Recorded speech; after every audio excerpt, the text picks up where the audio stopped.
ব্রাত্য বসু অভিনীত কর্পূর সিনেমা মুক্তিতে আদালতের আর কোন রকম বাধা নয়। সিনেমার মুক্তি কমিশনের আইনগত সিদ্ধান্তের উপরে। কর্পূরের মুক্তির ওপর মন্তব্য প্রধান বিচারপতির। আবেদন খারিজ প্রধান বিচারপতি ডিভিশন বেঞ্চ। শিক্ষামন্ত্রী ব্রাত্য বসুর অভিনীত কর্পূর সিনেমা মুক্তিতে আদালতের কোন রকম আর বাধা রইল না। সিনেমার মুক্তিতেও কোন রকম কোনো বাধা নেই। সিনেমার মুক্তি কমিশনের আইনগত সিদ্ধান্তের উপরে। কর্পূরের মুক্তির উপর মন্তব্য প্রধান বিচারপতির।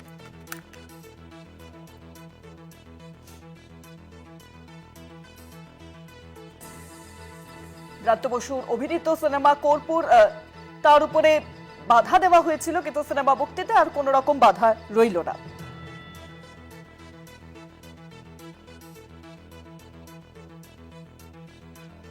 অনেক আরো জানাবেন এই বিষয়ে ফোন লাইনের সঙ্গে রয়েছে প্রতিনিধি পীযূষ কান্তিরা। পীযূষ দা, দেখো, ব্রাত্য বসু অভিনীত কর্পূর সিনেমা রিলিজে আর কোনো বাধা রইল না।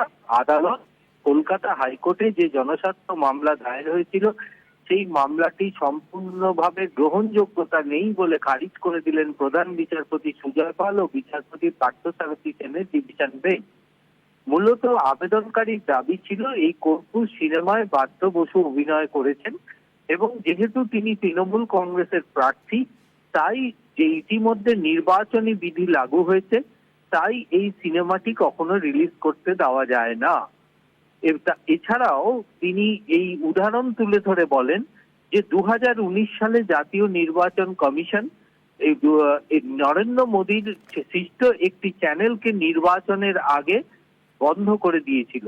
সুতরাং সেই মোতাবেক এই সিনেমাটি রিলিজের ওপর স্থগিতাদেশ জারি করুক কলকাতা হাইকোর্ট। যদিও আইনজীবী অভ্রত মজুমদার তার বিরোধিতা করে বলেন যে আবেদনকারী তিনি থাকেন রায়পুরে, সুতরাং পশ্চিমবঙ্গের একটি বাংলা সিনেমা রিলিজ নিয়ে তার কোনো এ বিষয়ে মতামত দেওয়ার বা অধিকার নেই তার স্থগিতাদেশ চেয়ে। যদিও আবেদনকারীর দাবিটা করা হয় তিনি পশ্চিমবঙ্গের বাঙালি, কর্মসূত্রে তিনি রায়পুরে থাকেন, সুতরাং তার এ বিষয়ে আগ্রহ রয়েছে।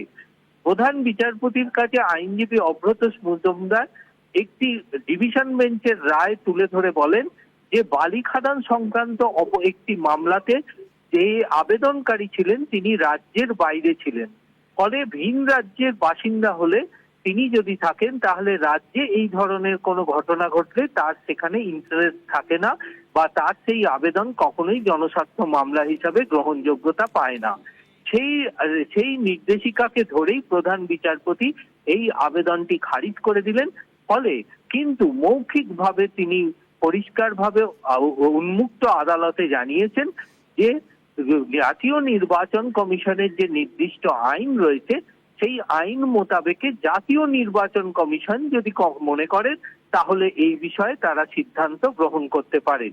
তবে আইনের আঙিনায় অর্থাৎ আদালতের আঙিনায় ব্রাত্য বসুর এই সিনেমা রিলিজ নিয়ে আর কোনো বাধা রইল না। অনেক ধন্যবাদ তোমায় পীযূষ দা। ফোন লাইনের সঙ্গে ছিলেন প্রতিনিধি পীযূষ কান্তিরা।